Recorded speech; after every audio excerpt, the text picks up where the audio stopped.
the second generation MX-5, and in today's video we have the third generation MX-5, also known as the NC. And here with us today we have the 25th anniversary special edition model.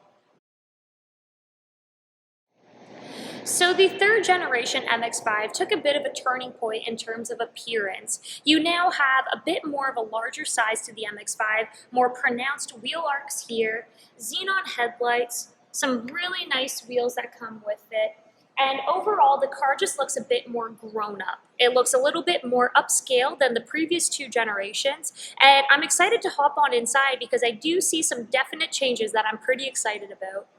So inside the third generation MX-5, you can definitely tell it took a massive leap forward. Inside when you sit, you feel the upgraded gloss finishes on the dash, on the steering wheel. You now have a multi-functioning steering wheel, so you can adjust the volume, the presets on the radio. And one fun thing, with the first gen, you had a cassette player. And in the other two generations, the second and third, now you have a CD player in here, which is pretty fun. They've also upgraded safety standards, so instead of just the front airbags, the two front, you now have the side ones as well. And it has a very comfortable seat to it. You feel fantastic in the seat.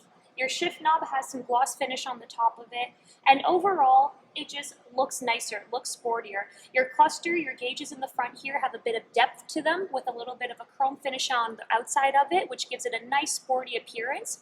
And it just feels great in here. It definitely feels a step up. It feels more grown up on the interior as well. Let's look under the hood.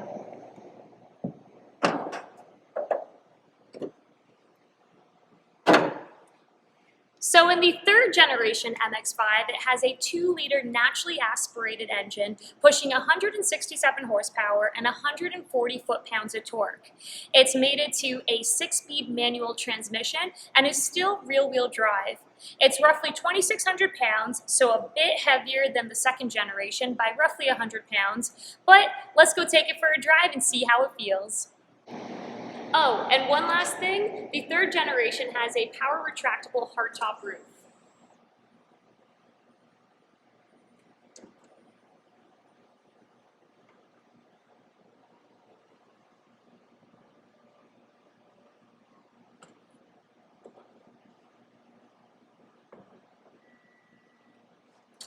And off you go. Time to drive the NC.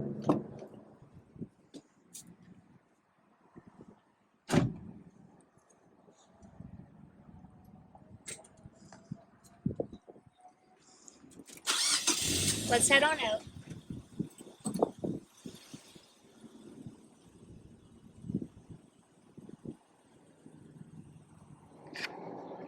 The third generation MX-5 was a blast to drive.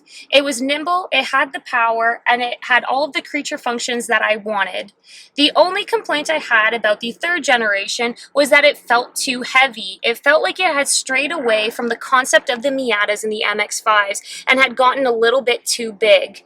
Other than that, the suspension felt nice and the gears were fantastic. They were as long as I needed them to be and not too short like the second generation. If you're looking for a cruiser roadster with a retractable hardtop roof, then the NC may just be the car that you're looking for. Hope you enjoyed the video. Please subscribe to Automotive Affairs and click the notification bell.